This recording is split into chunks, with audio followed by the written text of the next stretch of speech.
Roberto levou o pai dele no 3º dia da invasão de Mossul. E ele queria contar essa história pra gente, porque está desesperado atrás do pai dele. E aí ele mostrou pra gente isso aqui. Ele escreveu o nome do pai aqui no braço, para que ele não esqueça. E o grande desafio que será reconstruir a 2ª maior cidade iraquiana. Aqui a cidade está completamente destruída, está sem fornecimento de água, sem fornecimento de energia e a estrutura de Mossul foi totalmente danificada. Não é só a estrutura física. A maioria sunita do Iraque, como o povo de Mossul, é vista por muitos no governo xiita do país como aqueles que ajudaram o Estado Islâmico. O fim da batalha vai expor ainda mais cicatrizes profundas, que podem levar décadas para serem curadas. 5h19, voltamos a falar notícias do Brasil e de violência. A Polícia Civil investiga a morte de 2 PMs na madrugada passada. Em um dos casos, a suspeita é que os bandidos descobriram que a vítima era policial e a executaram. Morto a caminho do trabalho. O pessoal corta caminho por aqui, entendeu? O fluxo aqui de carro é direto, carro, moto, caminhão. O sargento Carlos Roberto Pereira da Silva foi baleado por assaltantes na manhã desta quarta-feira, a 1,5 km do batalhão, na zona leste de São Paulo. 2 homens abordaram o policial. Testemunhas ouviram uma discussão e depois os tiros. Foi rápido, né? 5 tiros e na hora que eu saí não vi mais ninguém, só vi o moço deitado. Ele estava ainda com a mão como se fosse puxar uma arma. Os 2 assaltantes fugiram de moto, levando apenas a arma do policial. Ele estava usando uma capa de chuva por cima da farda. E agora os investigadores querem saber se ele reagiu ao assalto ou se os criminosos atiraram porque descobriram que Roberto era PM. Policiais civis recolheram imagens de câmeras de segurança da rua para tentar identificar os criminosos. No ano passado, o sargento Roberto serviu na Força.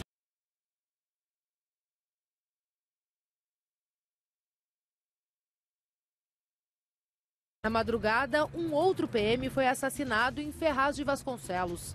O soldado Vladimir Jablonski Júnior estava de folga em uma pizzaria. 2 criminosos chegaram a pé, dispararam várias vezes e fugiram sem levar nada. A Polícia Civil trabalha com a hipótese de execução. E 3 policiais militares de Salvador foram afastados da corporação. Sabe por quê? Porque eles foram flagrados agredindo um homem algemado. Nas imagens, um homem aparece na frente de um carro sendo abordado por 3 PMs. Em seguida, começam as agressões. Solte a mão aí. O suspeito leva diversos socos e tapas no rosto. As agressões continuam até ele ser colocado na viatura. A corporação informou que os policiais flagrados serão alvos de um inquérito, mas a PM não informou se o homem que aparece no vídeo foi preso, nem esclareceu o motivo dele ser algemado. As agressões ocorreram em janeiro, mas as imagens só foram divulgadas agora. A família da vítima disse que na época do crime não denunciou o caso por medo. Os parentes afirmaram ainda que na noite das agressões, o rapaz só foi liberado 2 horas após ser abordado. 5h22, faz agora 11 graus aqui em São Paulo, realmente uma manhã fria na capital paulista, tempo bom para dormir e também difícil de acordar, mas enquanto isso fique ligadinho aqui no SBT Notícias até às 6 horas da manhã. Bom, gente, o mês de julho é o segundo mais lucrativo do ano, não só para as agências de turismo, mas também para outros setores. É o caso das empresas de recreação. Férias da escola é tempo de aprender coisas novas. Que tal uma aula de cerâmica? Cada criança escolhe um bicho. Uma raposa. Na verdade não é uma raposa, é um lobo. Este centro tem atividades para os filhos e espaço para os pais trabalharem. Aqui eles ficam ou com as cuidadoras ou nas oficinas, né? Em casa é mais difícil estabelecer os limites, né? Os meses de férias a gente tem uma demanda, cresce em mais ou menos 20%, se comparado com o mês anterior, o mês de junho. Ajuda a fechar as contas. Ajuda bastante.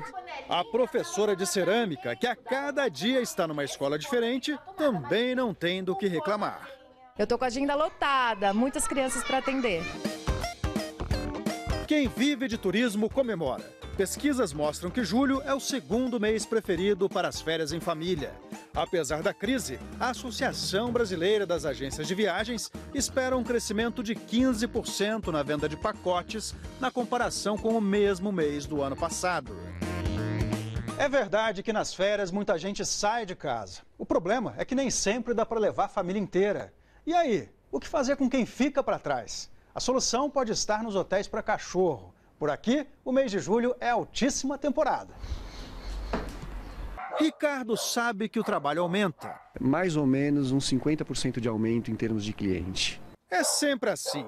O cãozinho vem, fica um pouco desconfiado no começo, mas logo se enturma e descobre, digamos assim, um novo estilo de vida no meio dos colegas. Normalmente esses cachorros eles ficam em casa sozinhos. Quando eles entram em contato com a matilha, eles se reorganizam. Tiram férias da solidão. Tiram férias do dono. Jaqueline conseguiu aqui um emprego temporário. Virou cuidadora pela primeira vez. Eu tô amando. Para ela, a vantagem vai muito além do salário. Eu já quero fazer medicina veterinária, então de quebra eu já consigo pegar um pouquinho de experiência, de entender mais o comportamento animal. Nas próximas férias você volta? Volto, lógico. E um carro desgovernado atropelou 3 pessoas em Pindamonhangaba, no interior de São Paulo. A imagem da câmera de segurança que a gente está vendo agora mostra que o motorista perde o controle da direção e atropela um grupo de jovens. Realmente, olha só, imagem impressionante, mas logo em seguida esses jovens acabam já se levantando. De acordo com o Corpo de Bombeiros, o condutor de 64 anos teve um mal súbito. O idoso foi socorrido e levado para a Santa Casa da cidade. Os jovens não ficaram feridos.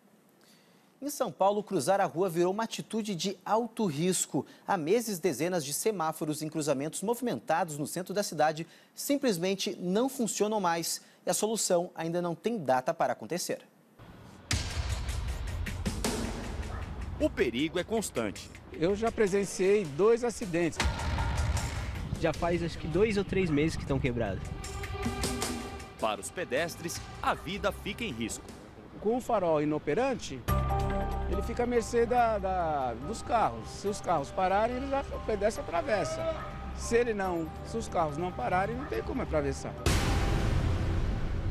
Foi o que Valdir sentiu na pele logo depois da entrevista. Ângela é deficiente visual. A professora sofre duplamente, com a falta do semáforo e do sinal sonoro para a travessia de cegos, que também não funciona. Tem a questão da independência. Com o sinal sonoro a gente fica mais à vontade para ir e vir com segurança. De acordo com o último levantamento, 175 cruzamentos de São Paulo estavam com os semáforos quebrados nesta quarta-feira. Alguns em pontos bem movimentados, como este aqui em frente ao Fórum Criminal da Barra Funda. Segundo a Companhia de Engenharia de Tráfego, o problema é causado pela falta de manutenção e pelos seguidos furtos de cabos de energia. Só este ano, 25 quilômetros de fios foram arrancados por criminosos. O contrato com a empresa responsável pelos reparos terminou em dezembro e a nova licitação ainda está em andamento. Temos a expectativa que ainda durante o mês de julho a gente já comece a fazer um trabalho emergencial, né, em cima desses semáforos. A capital paulista tem 6.500 cruzamentos sinalizados com farol. Menos de 20% são monitorados pela central de controle.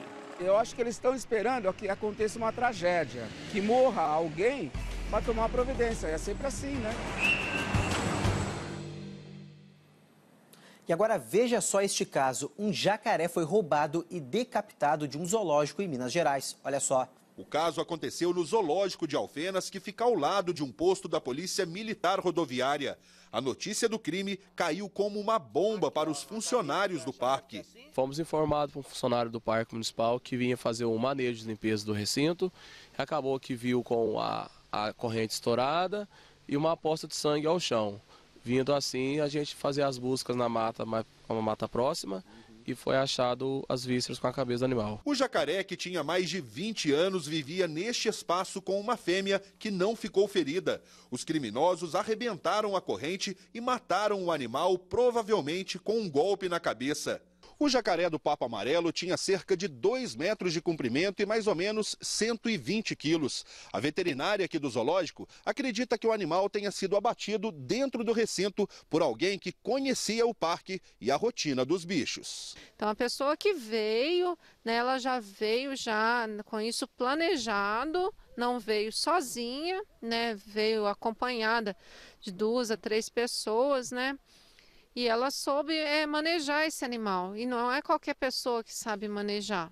A Polícia Civil investiga o caso, que já foi repassado para o IBAMA. A legislação determina que alguns animais de cativeiro, como os jacarés, convivam pelo menos com um parceiro. Ainda não se sabe qual vai ser o destino da fêmea que ficou no zoológico. Um acidente envolvendo um caminhão que transportava 7.000 galinhas bloqueou o trânsito em uma rodovia na Áustria. A carreta bateu contra o pilar de uma ponte e toda a carga foi derrubada na pista. Muitas galinhas conseguiram fugir e centenas acabaram morrendo no local. O acidente mobilizou cerca de 120 bombeiros e policiais e provocou um congestionamento de quase 15 quilômetros. Um grupo de equilibristas atravessou uma praça de Belo Horizonte e uma corda de aço a uma altura de 69 metros. Loucura, né? Olha só. Todos são praticantes de highline, esporte que consiste em se equilibrar em uma fita presa nas alturas. Eles cruzaram uma distância de cerca de 110 metros em cabo de aço, preso no alto de 2 prédios. A travessia chamou a atenção de quem passava pela praça. Um dos esportistas estava a mais de 69 metros de altura e registrou todo o percurso. Segundo o Corpo de Bombeiros, todos usavam equipamento de segurança. A ação, que fazia parte da gravação de um clipe, foi autorizada pela Prefeitura de Belo Horizonte. Olha, sabe quando eu farei isso? Nunca! Bom, gente, chegou a hora de conferir os principais filmes que estreiam hoje nas telonas brasileiras. O destaque desta semana vai para as produções nacionais, que dominam as salas de cinema, além da aguardada estreia de um herói dos quadrinhos. Confira aí. Hoje tem um grande circo teatro americano! Inspirado na literatura de cordel, o filme Pobres Diabos conta a história de uma companhia de circo que viaja por todo o sertão nordestino. Nos bastidores, os artistas tentam sobreviver em meio à crise financeira, às brigas e às tragédias. O longa é estrelado pelos atores Chico Dias e Gerô Camilo. Roubaram minha galinha, tá na diferença? Fala comigo! Precisa judiar da bichinha? Lazarino, vai dar de comer a sua galinha, vai. Bicho Lazarino. Eu tô sentindo cheiro de macho aqui, cara. Roubou meu mapa? Misturando história e ficção, a animação As Aventuras do Pequeno Colombo é o último trabalho de José Wilker. O ator dubla um dos personagens do filme, que fala sobre Cristóvão Colombo, Leonardo da Vinci e Mona Lisa. Os 3, ainda crianças, partem em busca de uma ilha desconhecida e acabam se envolvendo em muitas confusões. Eu sou o dono do mundo, o meu país é o mar. Sim! Eu sou o dono do mundo, o meu navio, o meu lar. How did you manage to get here? I applied 4 years ago. Em Soundtrack, o ator Celton Mello interpreta um fotógrafo que decide se isolar na Antártica para fazer uma experiência que consiste em tirar selfies ao som de várias músicas. No local, ele conhece outros 4 homens de várias nacionalidades. A convivência em grupo acaba se tornando um conflito. O longa ainda traz nomes como Seu Jorge e o britânico Ralph Nelson.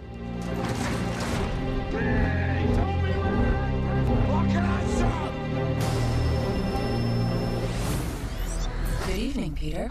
You have 576 possible web shooter combinations. A espera finalmente acabou. Uma das produções mais aguardadas do ano estreia hoje nos cinemas. Homem-Aranha de Volta ao Lar é o primeiro filme do herói no universo da Marvel.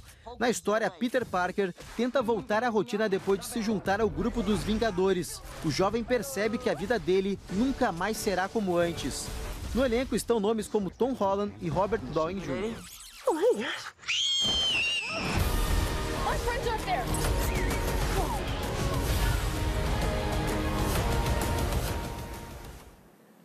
Boas dicas, né? Filmezinho com esse frio, olha a combinação perfeita, ainda mais um brigadeiro, uma pipoca, aí fechou todas.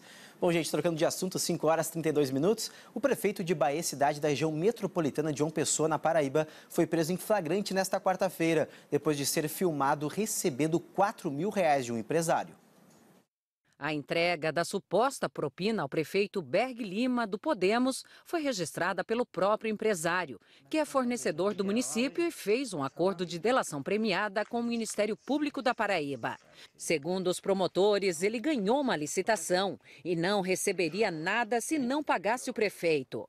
Na gravação, o empresário conta o dinheiro na frente do político. 6, 7, 8, 9, 10. Após conferir nota por nota, o empresário chega ao valor que teria sido pedido pelo prefeito. 1.000, mais 2, mais 500, mais 500. Fechou aquilo que você pediu, né? Aí no caso, tô aqui com você agora. Dê uma brechinha pra eu trabalhar. Precisando de um fôlego. Coloque no envelope, por favor. Berg Lima liga imediatamente para uma secretária municipal e pede um bom tratamento ao fornecedor. Oi, secretária, tudo na paz?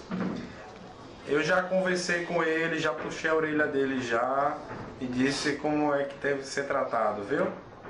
O prefeito pega o envelope com dinheiro e diz para o empresário se acertar com a secretária. Você vai lá, trata com ele e faz a programação. Vamos pagar esse mês e tal. Aí faz a programação com ela. Já. Berg Lima foi preso em flagrante e preferiu ficar em silêncio no depoimento à polícia. Em nota, o prefeito disse que é vítima de uma armação política. Ele será processado por corrupção passiva e pode pegar até 24 anos de prisão. A polícia investiga se existem outros envolvidos no esquema. Uma investigação sobre o ex-presidente Fernando Henrique Cardoso acabou arquivada. O pedido foi feito pelo Ministério Público. A alegação é de prescrição. Fernando Henrique Cardoso foi acusado pelo empresário Emílio Odebrecht de ter recebido vantagens indevidas nas campanhas eleitorais de 93 e 97. O nome do ex-presidente estava entre as 40 petições enviadas em abril para a Justiça Federal em São Paulo, pelo relator da Lava Jato no STF, ministro Edson Fachin. Depois de 6 anos de investigação, o Ministério Público do Rio denunciou 30 pessoas por fraude em licitações de quentinhas para presídios. Segundo a denúncia, pelo menos 11 empresas formaram um cartel de contratos milionários com a Secretaria de Administração Penitenciária.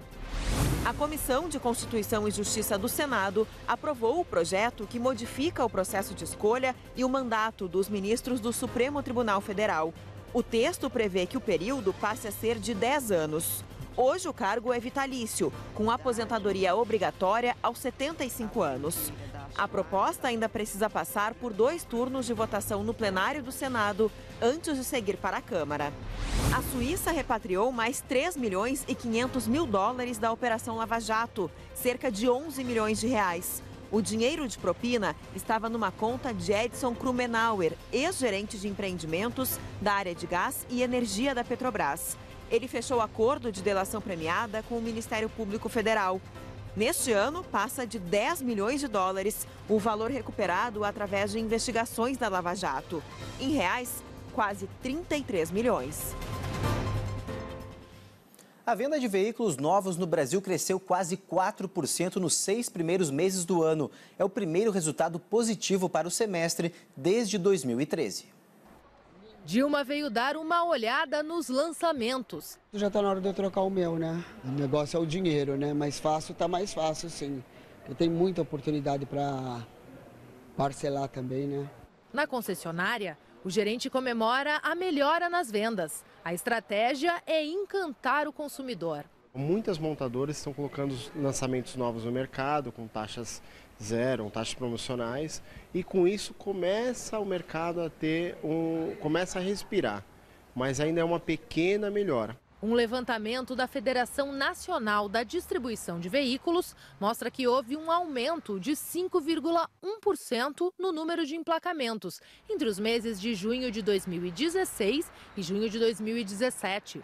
No segmento de carros de passeio e picapes, a alta é ainda maior, 13,7%. A melhora deixou o setor otimista. A Fenabrave reviu as projeções para 2017 e prevê uma alta de 4,3% nas vendas dos automóveis de passeio e dos veículos comerciais leves. Mas nem tudo vai bem. Somando todos os setores, a previsão é de que o ano feche com uma queda de 1,6%. O emplacamento de carros, picapes, ônibus, caminhões e motos já acumula uma baixa de 5,5% em 2017. O dado negativo é puxado principalmente pela venda de motocicletas. Funcionários do Detran entregaram cestas básicas para pacientes do Hospital de Urgência de Goiânia, vítimas de acidentes de trânsito. Os alimentos foram arrecadados durante a campanha Maio Amarelo. 1.400 quilos de alimentos entregues para quem precisa. As 50 cestas básicas foram arrecadadas por funcionários do Detran durante a campanha Maio Amarelo, de conscientização sobre os acidentes de trânsito. Dalva quebrou o cotovelo em um acidente de moto há quase 4 meses. Enquanto está em recuperação, não consegue fazer atividades do dia a dia, como cozinhar, e acabou gastando mais pagando por marmitas para o filho.